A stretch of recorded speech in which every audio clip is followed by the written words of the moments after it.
할렐루야, 6월 넷째 주를 시작하는 월요일 아침입니다. 오늘도 하나님 말씀으로 승리하는 한 주간이 되시길 축복합니다. 오늘 우리에게 주시는 하나님의 말씀은 여호수아 18장 11절에서 20절까지의 말씀입니다.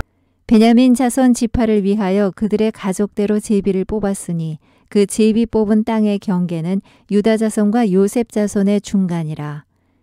그들의 북방 경계는 요단에서부터 여리고 북쪽으로 올라가서 서쪽 산지를 넘어서 또 올라가서 베다웬 황무지에 이르며 또 그 경계가 거기서부터 루스로 나아가서 루스 남쪽에 이르나니 루스는 곧 베델이며 또 그 경계가 아다롯 앗달로 내려가서 아래 벳호론 남쪽 산 곁으로 지나고 벳호론 앞 남쪽 산에서부터 서쪽으로 돌아 남쪽으로 향하여 유다 자손의 성읍 기럇 바알 곧 기럇 여아림에 이르러 끝이 되나니 이는 서쪽 경계며 남쪽 경계는 기럇 여아림 끝에서부터 서쪽으로 나아가 넵도와 물 근원에 이르고 르바임 골짜기 북쪽 흰놈의 아들 골짜기 앞에 있는 산 끝으로 내려가고 또 흰놈의 골짜기로 내려가서 여부스 남쪽에 이르러 엔로겔로 내려가고 또 북쪽으로 접어들어 엔세메스로 나아가서 아둠밈 비탈 맞은편 글릴롯으로 나아가서 루벤 자손 보한의 돌까지 내려가고 북으로 아라바 맞은편을 지나 아라바로 내려가고 또 북으로 벳 호글라 곁을 지나서 요단 남쪽 끝에 있는 여메의 북쪽 해만이 그 경계 끝이 되나니 이는 남쪽 경계며 동쪽 경계는 요단이니 이는 베냐민 자손이 그들의 가족대로 받은 기업의 사방 경계였더라. 인간이 누리는 축복 중 가장 큰 축복은 하나님을 가까이 하는 축복입니다. 하나님이 이스라엘 백성을 출애굽하시고 모세를 시내산으로 부르셨을 때 하나님은 이스라엘을 대표하는 장로 70도 부르셨지만 그들은 하나님이 정한 경계를 넘지 못하게 하고 오직 모세만 하나님이 계신 곳으로 갑니다. 이 사실이 주는 메시지는 모세가 이스라엘 백성 중 가장 큰 축복을 받았음을 말합니다. 왜냐하면 모세는 당시 하나님을 대면하여 가까이 할 수 있는 유일한 존재였기 때문입니다. 그리고 모세가 구수 여인을 얻는 일로 인해 아론과 미리암이 비난하며 모세만 하나님 말씀을 받았냐고 할 때 하나님 모세를 대변하여 모세는 하나님을 대면한 자라는 말씀을 하자 모든 일이 끝이 납니다. 왜 모세는 하나님을 대면하던 자라는 말이 모든 문제를 끝냈냐는 것입니다. 하나님을 대면하는 것보다 더 큰 축복을 받은 자가 없기 때문입니다. 이런 하나님을 가장 가까이 할 수 있는 축복을 누가 받았냐고 하면 베냐민 지파가 받은 것입니다. 왜냐하면 베냐민 지파가 분배받은 땅이 유다와 요셉 자손의 중간의 땅을 분배받았기 때문입니다. 11절의 말씀입니다. 베냐민 자손 지파를 위하여 그들의 가족대로 제비를 뽑았으니 그 제비 뽑은 땅의 경계는 유다 자손과 요셉 자손의 중간이라. 여기에 보면 베냐민 지파의 경계가 유다 자손과 요셉 자손의 중간이라는 말이 나오는데 당시 하나님의 전이 어디 있었냐고 하면 실로에 있었는데 이 실로는 유다 자손의 땅 안에 있었던 것입니다. 그리고 후일 실로의 하나님의 전이 예루살렘으로 옮겨졌는데 예루살렘은 요셉 자손의 땅 안에 있었던 것입니다. 이 중간에 베냐민 지파가 하나님의 유업의 땅을 분배받았으니 베냐민 지파는 자신들이 원하면 언제든지 하나님의 전이 있는 실로 예루살렘으로 가서 하나님을 만날 수 있었던 것입니다. 그러니 이보다 더 큰 축복이 어디 있냐는 것입니다. 이 축복을 받은 베냐민 지파는 하나님을 가까이 하며 하나님의 예배함을 통해 그들의 신앙이 소극적 신앙에서 적극적 신앙이 된 것입니다. 그러니 모세를 통해 예언된 모든 것들이 베냐민 지파를 통해 이루어지는 일이 있더라는 것입니다. 사실 베냐민 지파는 야곱의 12번째 아들 베냐민의 후손입니다.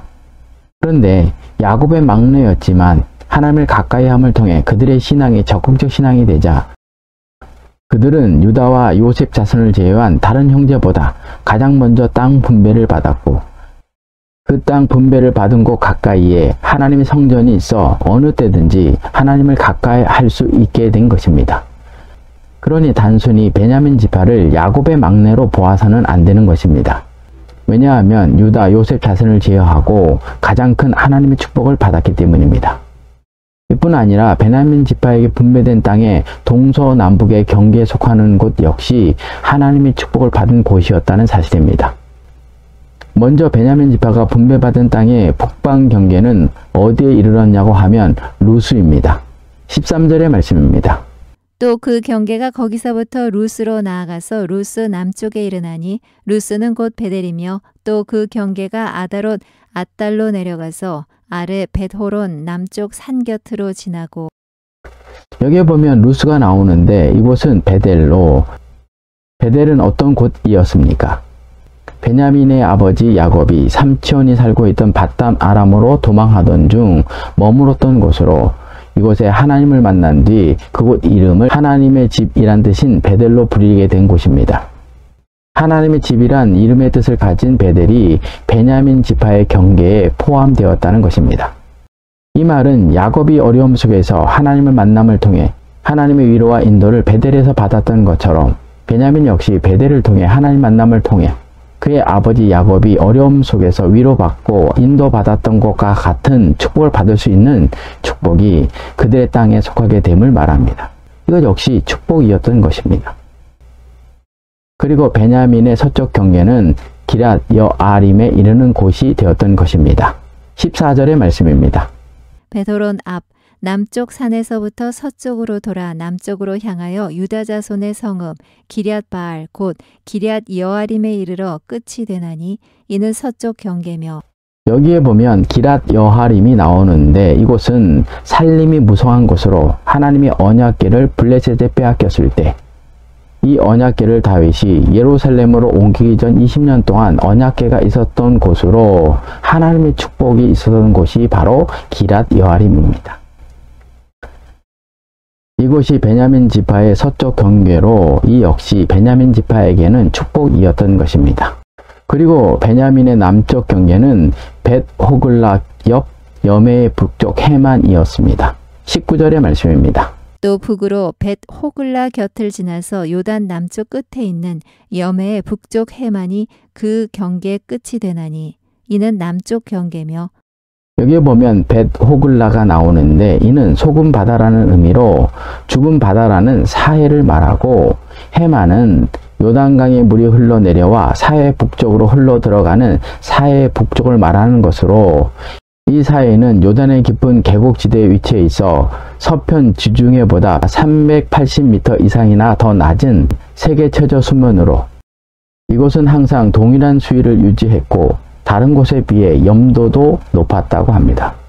그래서 그런지 이곳은 현재 유명한 관광지가 되었고 과거에는 이곳이 고도가 낮아 산소가 풍부하며 공기 중에 브롬 화물이 많아 마음을 편안하게 해준다고 해서 사람들이 휴양을 통해 심신을 안정하는 곳으로 사용했다고 합니다. 이곳이 베냐민의 남쪽 경계가 된 것입니다. 그리고 마지막으로 베냐민의 동쪽 경계는 요단이었던 것입니다. 20절의 말씀입니다. 동쪽 경계는 요단이니 이는 베냐민 자손이 그들의 가족대로 받은 기업의 사방 경계였더라. 여기에 보면 요단이 나오는데 이곳은 사회 최북단과 그곳으로 흘러드는 요단강을 말합니다. 이곳이 베냐민 지파의 동쪽 경계가 되어 베냐민 지파는 언제든지 요단강을 통해 물을 얻을 수 있었고 이 물을 통해 목축을 할 수 있게 된 것입니다. 이것 역시 하나님의 축복이 아니겠냐는 것입니다. 다시 말해서 베냐민 지파는 동서남북의 경제가 되는 곳이 하나님의 축복을 받았을 뿐만 아니라 그들이 얻은 땅이 유다에 속한 실로와 요셉 자손에 속한 예루살렘과 가까이 함을 통해 베냐민 지파는 그들이 하나님을 가까이 하는 한 그들의 신앙은 항상 적극적인 신앙의 모습을 통해 하나님의 영광이 되는 축복을 얻게 된 것입니다. 그런데 이런 축복을 받았던 베냐민 지파가 후일 이스라엘 지파 중에서 사라질 뻔한 일이 일어납니다. 베냐민 지파에 속한 비류들이 레위인의 첩을 강간하는 일로 레위인이 자신의 아내의 시신을 토막내서 이스라엘 각 지파에 보내자 이스라엘 모든 지파가 베냐민과의 전쟁을 통해 그들을 진멸할 위기에 처했기 때문입니다. 그렇다면 베냐민 지파가 왜 이런 위기에 처하게 되었냐는 것입니다. 왜 베냐민 지파가 야곱의 막내 후손이었지만 하나님의 가까이 할 수 있는 축복과 축복받은 동서남북의 경계 안에 유업을 얻었지만 이스라엘 지파 중에서 진멸될 위기의 상황까지 가게 되었냐는 것입니다. 그것은 그들이 마음만 먹으면 하나님을 가까이 할 수 있었지만 하나님을 가까이 하는 삶을 살지 않았기 때문입니다. 다시 말해서 베냐민 지파가 하나님을 가까이 할 수 있는 축복은 받았지만 그 축복을 선용하지 못함으로 인해 축복받은 지파에서 진멸될 수 있는 상황에 처하게 됨을 말합니다. 적용입니다. 베냐민 지파가 받은 가장 큰 축복은 무엇이고 그 축복이 하나님의 백성의 축복 중 가장 큰 축복인 이유는 무엇입니까? 베냐민 지파가 분배받은 땅의 동서남북의 경계는 어디이고 이 경계가 주는 축복의 의미는 무엇입니까? 베냐민 지파가 하나님의 가장 큰 축복을 받았지만 후일 그들이 이스라엘 지파 가운데서 진멸될 위기에 처한 이유는 무엇이고 그 사실을 통해 무엇을 깨닫습니까? 아삽은 시편 73편에서 하나님을 가까이 함이 복이라고 고백합니다. 이 말은 아삽은 누구보다 하나님 백성으로 누리는 축복 중에 가장 큰 축복이 하나님을 가까이 함이라는 것을 알았다는 것입니다. 이 축복을 베냐민 지파가 받은 것입니다. 그들은 마음만 먹으면 하나님의 성전이 가까이 있었기에 하나님께 나아갈 수 있었기 때문입니다. 그랬던 그들이 후일 하나님을 가까이 하지 않자 그들이 하지 말아야 할 일을 하게 되고 이스라엘 지파 중에 진멸될 위기에 처하기도 했던 것을 기억하고 어떤 상황에서도 하나님을 가까이 함을 통해 우리 신앙이 현재 만족하는 소극적인 신앙에서 적극적으로 하나님의 뜻을 위해 앞으로 나아가는 신앙을 유지하는 한 주간이 되시길 축복합니다. 기도하겠습니다. 적극적 신앙을 통해 하나님의 영광이 되길 원하신 하나님 아버지, 저희들은 하나님의 축복을 받았지만 하나님을 가까이 하지 못함을 통해 소극적 신앙을 가졌음을 회개합니다. 베냐민 지파처럼 하나님을 가까이 함을 통해 소극적 신앙이 적극적 신앙이 되게 하여 주시고 하나님과 가까이 하는 축복에서 벗어남이 없는 저희들이 되게 하여 주옵소서. 예수님의 이름으로 기도를 드립니다. 아멘.